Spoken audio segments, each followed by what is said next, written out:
Geography online classes में आपका स्वागत है। आज अपन बात करेंगे भारत के भौतिक प्रदेश।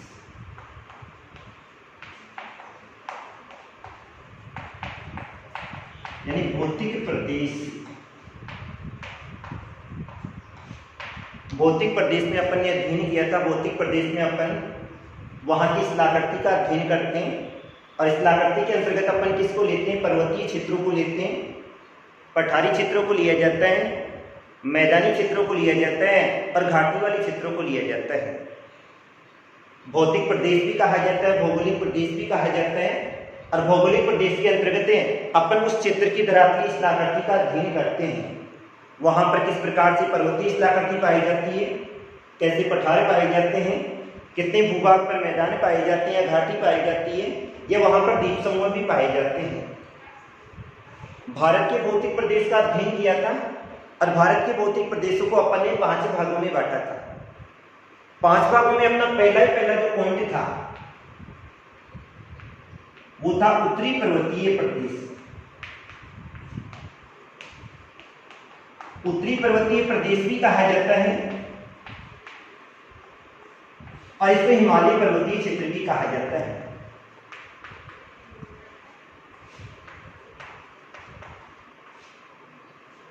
भारत के भौतिक प्रदेश के अंतर्गत सबसे पहला जो अपना पॉइंट था वो उत्तरी पर्वतीय प्रदेश है और इसके अंतर्गत अपन किसका अध्ययन करते हैं? हिमालय पर्वत का अध्ययन करते हैं।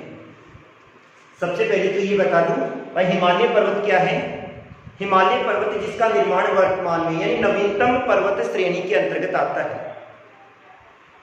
इसका निर्माण वलन की क्रिया के कारण से हुआ था और वलन की क्रिया के कारण से अर्थात ये कहा जाता है जहां पर आज हिमालय पर्वतीय क्षेत्र है वहां पर पहले तैतीस नामक सागर था।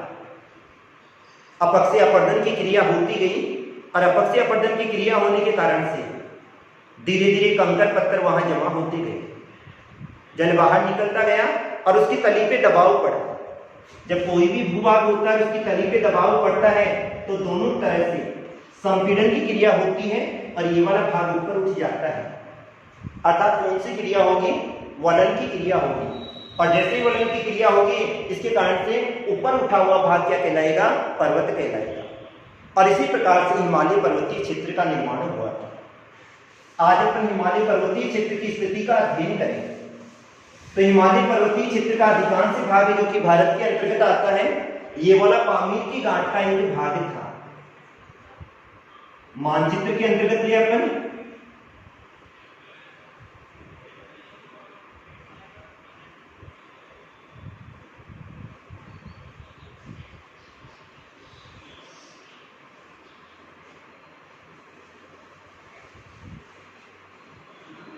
भारत का जो उत्तरी भाग पाया जाता है, ये वाला जो उत्तरी भाग आएगा इसके अंतर्गत हिमालय पर्वतीय क्षेत्र आता है।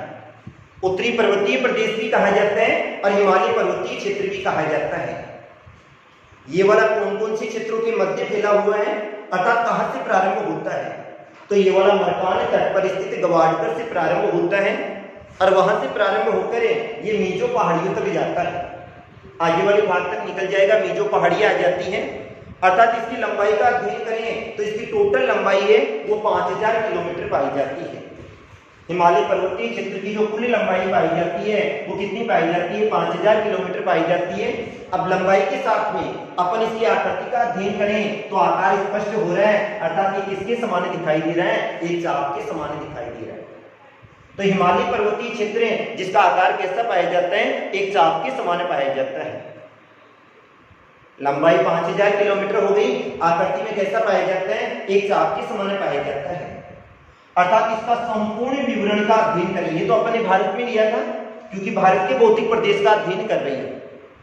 लेकिन अगर अपन इसका अध्ययन करें भाई ये कौन कौन से देशों में फैला हुआ है, तो ये संपूर्ण विश्व के 7 देशों में फैला हुआ है। संपूर्ण विश्व के 7 देश आते हैं और 7 देशों में कौन कौन से आते हैं? एक तो आ जाता है अपना पाकिस्तान आ जाता है, पाकिस्तान के साथ अफगानिस्तान आ जाता है, तजाकिस्तान आ जाता है, चीन आ जाता है, भारत आ जाता है, इसके साथ में नेपाल आ जाता है और म्यांमार आ जाता है। म्यांमार यानी बर्मा वाला क्षेत्र आ जाता है। तो ये सारे मिलकर हिमालय पर्वतीय क्षेत्र के अंतर्गत आते हैं। भारत की स्थिति का अध्ययन करें और भारत के पड़ोसी देशों के अंतर्गत अध्ययन करें तो इसकी सीमा कहाँ कहाँ से आती है? कश्मीर वाले क्षेत्र में आ जाती है, हिमाचल प्रदेश में आ जाती है, नेपाल वाले क्षेत्र में आती है, सिक्किम में आती है, इसके अलावा भूटान में आती है, पश्चिमी बंगाल, असम, अरुणाचल प्रदेश, नागालैंड में आ जाती है, मेघालय में आ जाती है, मणिपुर, त्रिपुरा, मिजोरम और म्यांमार, इन क्षेत्रों में इसकी सीमा पाई जाती है। अब हिमालय पर्वतीय क्षेत्र का अध्ययन करें तो इसका निर्माण किस प्रकार हुआ था? तो भारत के ऊपरी छोर का अध्ययन करें। ये वाला जो भाग आता है, यहां पर आता है हिंद चीन आता है और यहां पर आ जाती है पामीर की गांठ। क्या गई? पामीर की गांठ। थोड़ा सा याद रख लेना, प्रादेशिक भूगोल है। तो ऊपर वाले भाग में जहां पर पामीर की गांठ आ जाती है वहां पर वलन की क्रिया प्रारंभ हुई थी और जैसे यहां पर वलन की क्रिया प्रारंभ हुई, यहां से हिमालय पर्वतीय क्षेत्र का निर्माण हो गया। इधर वाले भाग का अध्ययन करें तो इधर वाले भाग में हिमालय पर्वतीय क्षेत्र बन गया। अन्य क्षेत्रों का अध्ययन करें तो यहां से अन्य अनेक चोटियां निकल गई। इधर वाले भाग में काराकोरम श्रेणी निकल गई, अल्ताई तान वाला निकल गया, जोजिला निकल गया। तो यानी ये मुख्य जो केंद्रीय भाग है वो किसके अंतर्गत आता है? पामीर की गांठ के अंतर्गत आता है। और इस पामीर की गांठ है जिसको क्या कहा जाता है? विश्व की छत कहा जाता है। पामीर की गांठ को क्या कहा जाता है? विश्व की छत कहा जाता है और यहीं से हिमालय का निर्माण हुआ। अब भौगोलिक आधार पर हिमालय पर्वतीय क्षेत्र को 4 भागों में बांटा जाता है। 4 भाग कौन कौन से थे? सबसे पहला था अपना महान या आंतरिक हिमालय।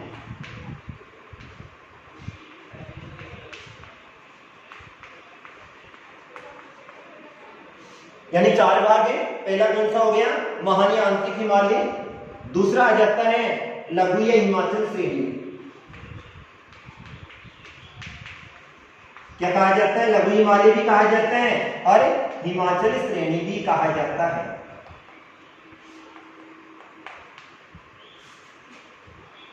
तीसरा जो आता है जिसको उप हिमालय भी कहा जाता है और शिवालिक श्रेणी भी कहा जाता है। क्या कहा जाएगा? उप हिमालय भी कहा जाता है और क्या कहा जाता है? शिवालिक श्रेणी भी कहा जाता है। और चौथा जो अपना आता है ट्रांस हिमालय भी कहेंगे और तिब्बत हिमालय भी कहा जाता है।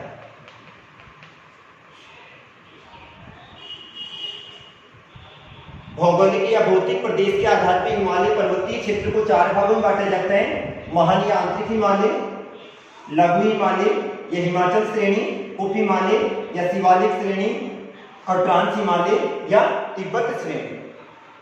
अब सबसे पहले बात करते हैं महान या आंतरिक हिमालय। ये वाले भाग के अध्ययन करें तो ये हिमालय के सबसे उत्तरी भाग में स्थित है। सबसे उत्तर में यहां वाले भाग में महान हिमालय जो कि भारत के सबसे उत्तरी भाग में स्थित है और सबसे ऊंची पर्वतीय श्रेणी है, जिसको अपन हिमाद्री भी कहा जाता है, महा हिमालय भी कहा जाता है, मुख्य हिमालय भी कहा जाता है और इसके साथ में बर्फीले हिमालय के नाम से भी जाना जाता है। ये भी एक चाप के समान ही पाया जाता है और कहां से प्रारंभ होता है? सिंधु नदी के मोड़ से प्रारंभ होता है। इधर वाले भाग का अध्ययन करें तो यहाँ से सिंधु निकलती है, सतलज निकलती है, व्यास निकलती है और रावी नदी निकलती है। तो सिंधु नदी के मोड़ से यहां से प्रारंभ होगा और लास्ट में कौन सी नदी आ जाती है? ब्रह्मपुत्र नदी के मोड़ तक फैला हुआ। अर्थात कौन सी 2 नदियों के मध्य आ गया? एक तरफ तो कौन सी आ गई? सिंधु नदी आ गई और एक तरफ कौन सी आ गई? ब्रह्मपुत्र नदी। इन दोनों के मध्य जो फैला हुआ है उस हिमालय को अपन क्या कहते हैं? महान या आंतरिक हिमालय कहा जाता है, क्योंकि ये कहां पर आ जाता है? आंतरिक भाग में आ जाता है। इसकी लंबाई का अध्ययन करें तो 2400 किलोमीटर इसकी क्या पाई जाती है? लंबाई पाई जाती है। अब हिमालय की सबसे ऊंची चोटी कौन सी है?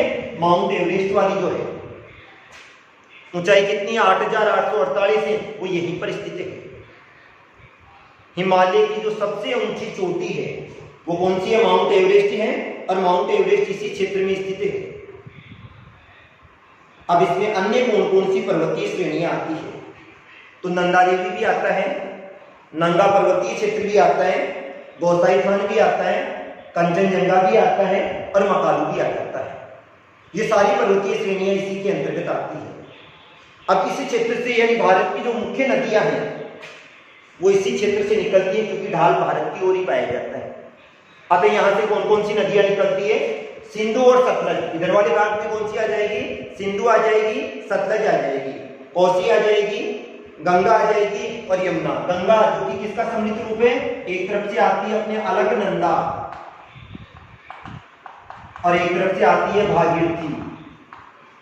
इन्हें दोनों का जहां पर सम्मिलित रूप होता है वो अपना गंगोत्री हिमनद है, और वहीं से कौन सी नदी निकलती है? गंगा नदी निकलती है। तो गंगा नदी कौन से हिमालय पर्वतीय क्षेत्र से निकल रही है? महान हिमालय वाले क्षेत्र से निकल रही है, जिसको क्या कहा जाता है? आंतरिक हिमालय भी कहा जाता है। अब अपना दूसरा भाग आ जाता है लघु हिमालय। लघु हिमालय भी कहा जाता है, और क्या कहा जाता है? हिमाचल श्रेणी भी कहा जाता है। अब ये वाला भाग कहां पर स्थित है? महान हिमालय के थोड़ा सा दक्षिण, ये उत्तरी हो गया, ये दक्षिणी भाग यहां पर आ जाता है। इस क्षेत्र में इसकी स्थिति पाई जाती है, और इसकी अधिकतम ऊंचाई 4500 किलोमीटर पाई जाती है। चौड़ाई का अध्ययन करें तो 80 से लेकर 100 किलोमीटर इसकी चौड़ाई पाई जाती है। और यहाँ पर मुख्य चोटियां तो धौलाधर आती है। धौलाधर कहां पर आएगी? हिमाचल प्रदेश वाले क्षेत्र में आएगी। एक पीर पंजाल आती है, जो कि कहां जाएगी? जम्मू कश्मीर वाले क्षेत्र में आ जाती है।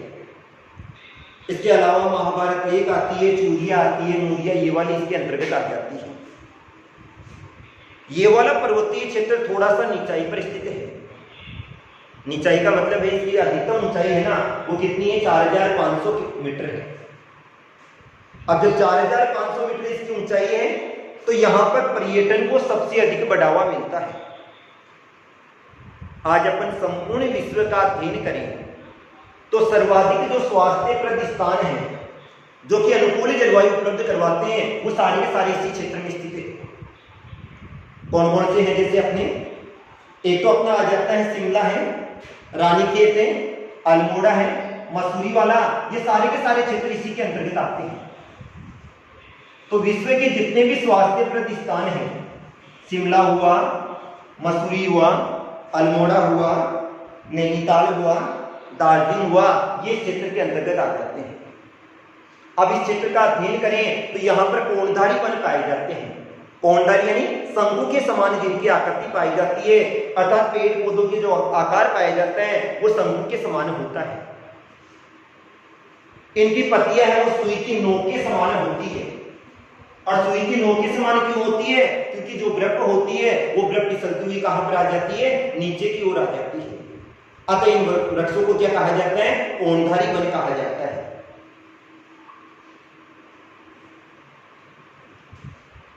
इसके साथ में कश्मीर वाले क्षेत्र का अध्ययन करें तो यहां पर मरक भी पाए जाते हैं, और उत्तराखंड वाले क्षेत्र में बुग्याल और प्यार कहा जाता है।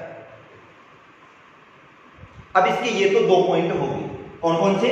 महान हिमालय हो गया और लघु हिमालय हो गया। इसके बाद में आता तीसरा आता उप हिमालय। उप हिमालय का अध्ययन करें तो इसे बाह्य हिमालय भी कहा जाता है। क्या कहा जाता है? बाह्य हिमालय भी कहा जाता है। और कहां से प्रारंभ होता है? कोटवार बेसिन से प्रारंभ होता है, और कहां तक फैला हुआ है? कोसी नदी तक फैला हुआ है। एक ध्यान रखना, कोसी नदी जिसको क्या कहा जाता है? बिहार का शोक भी कहा जाता है। बिहार का शोक भी कहा जाता है, अर्थात ये वाला इस क्षेत्र में फैला हुआ है।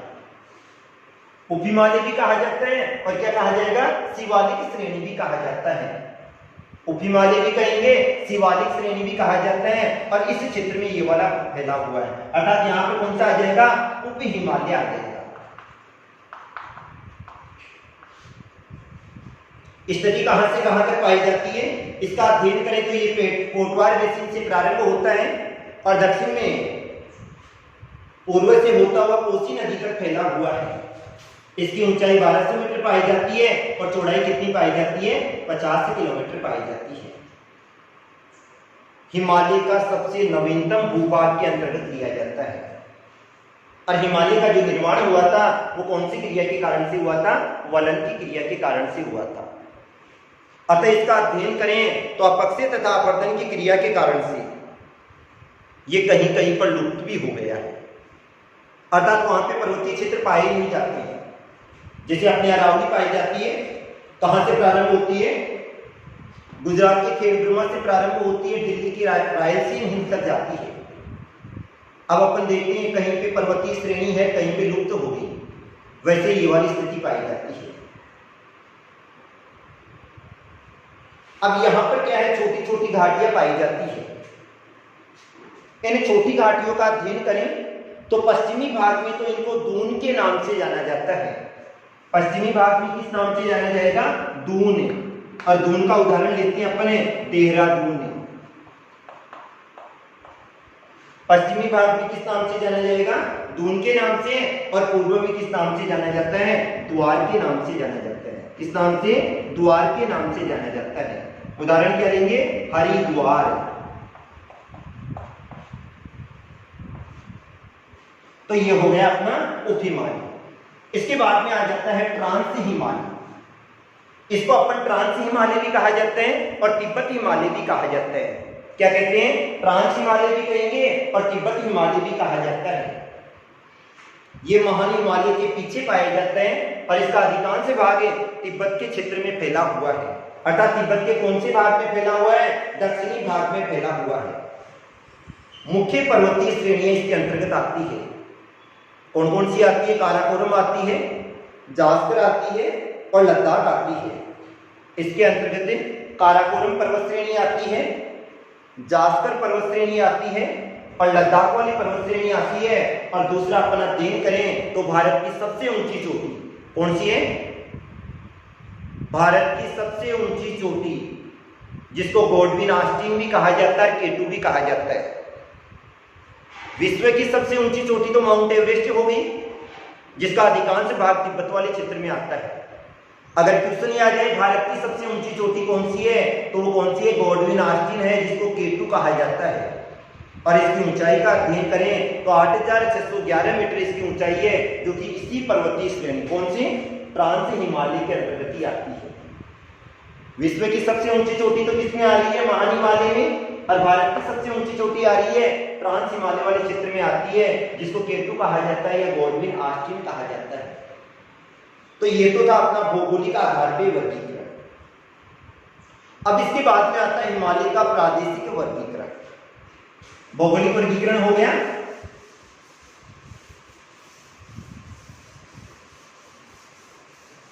अब अपन बात करते हैं प्रादेशिक वर्गीकरण। प्रादेशिक वर्गीकरण का मतलब होता है प्रदेश विशेष के आधार पे। प्रदेश विशेष का मतलब या तो किसी देश के आधार पे या राज्य के आधार पे अपन हिमालय का वर्गीकरण कर सकते हैं।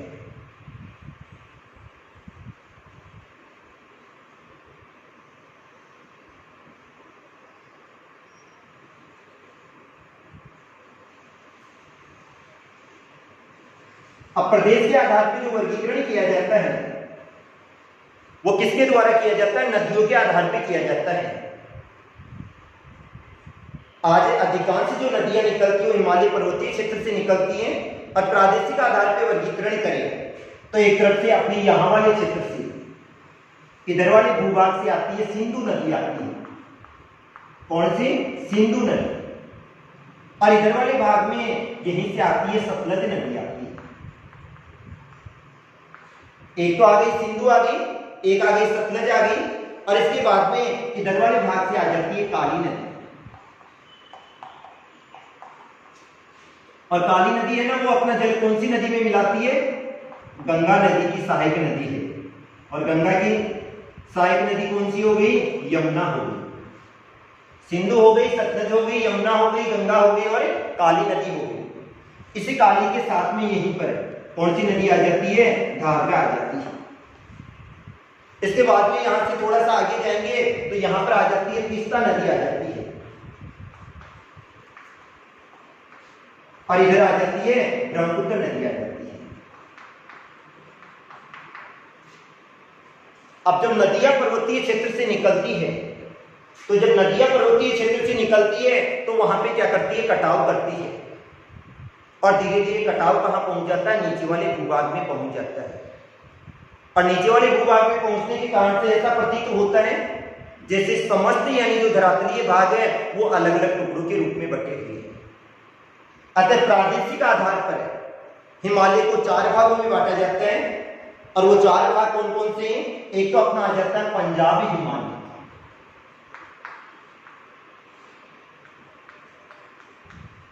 इसको पंजाबी हिमालय भी कहा जाता है और कश्मीरी हिमालय भी कहा जाता है।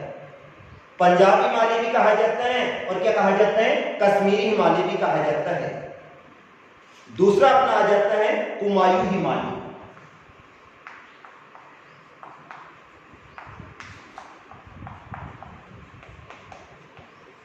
कौन सा आ गया, कुमायूं हिमालय आ गया। तीसरा नेपाली हिमालय,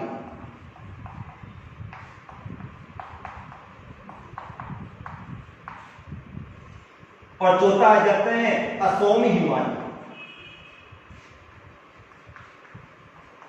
पहले अपन असम कहते थे, आजकल नाम परिवर्तित होके और इसका क्या हो गया, असोमी हिमालय हो। तो प्रादेशिक आधार पर हिमालय को 4 भागों में बांटा जाता है। एक पंजाब हिमालय या कश्मीरी हिमालय आ गया, दूसरा कुमायूं हिमालय आ गया, तीसरा नेपाली हिमालय आ गया, और चौथा कौन सा आ गया, असोमी हिमालय आ गया। प्रादेशिक आधार पर हिमालय पर्वतीय क्षेत्रों का जो वर्गीकरण है वो नदियां करती है। सबसे पहले आता है पंजाबी हिमालय। पंजाबी हिमालय जो कि कहां से कहां के मध्य फैला हुआ है, सिंधु और सतलज नदियों के मध्य फैले हिमालय के भूभाग को क्या कहा जाता है, पंजाबी हिमालय। सिंधु और सतलज नदियों के मध्य फैले हुए हिमालय के भूभाग को क्या कहा जाएगा, पंजाबी हिमालय। दूसरा आ जाता है सतलज और काली, एक तरफ सतलज आ गई और दूसरी तरफ काली। इन नदियों के मध्य फैले हुए हिमालय के भूभाग को क्या कहा जाएगा, कुमायूं हिमालय कहा जाता है। फिर बाद में काली तथा तीस्ता नदी, इधर काली नदी आ गई, इधर कौन सी आ गई, तीस्ता नदी आ गई। इन दोनों के बीच फैले हिमालय के पर्वतीय क्षेत्रों को क्या कहा जाता है, नेपाल हिमालय, क्योंकि इसका अधिकांश भाग किसमें आता है, नेपाल में आता है। अतः इसको क्या कहा जाता है, नेपाल हिमालय कहा जाता है। और इसके बाद में आ जाता है तीस्ता और ब्रह्मपुत्र, दोनों नदियों के मध्य फैले हिमालय के पर्वतीय क्षेत्र को क्या कहा जाता है, असोमी हिमालय कहा जाता है। तो प्रादेशिक आधार पर इसको कितने भागों में बांटा जाता है, 4 भागों में बांटा जाता है। अब अपन बात करते हैं हिमालय पर्वतीय क्षेत्र का क्या महत्व पाया जाता है। वैसे लाभ है या हानि है, तो सर्वाधिक तो लाभ ही प्राप्त होता है।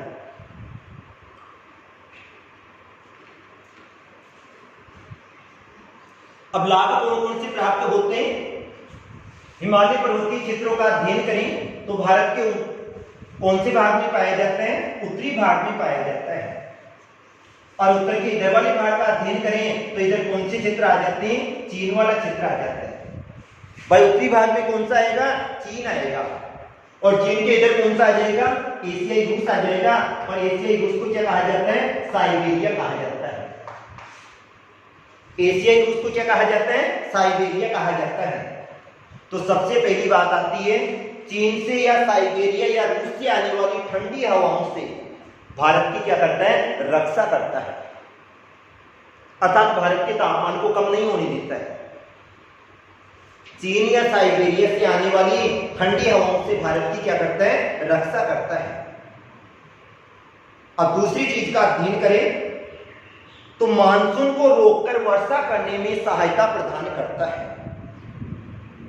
भारत का अध्ययन करें, मानचित्र थोड़ा सा छोटा बना देता हूं।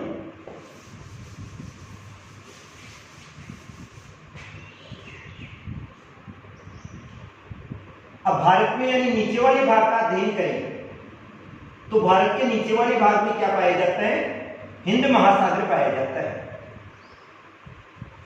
और इस हिंद महासागर का अध्ययन करें तो हिंद महासागर के 2 भाग पाए जाते हैं।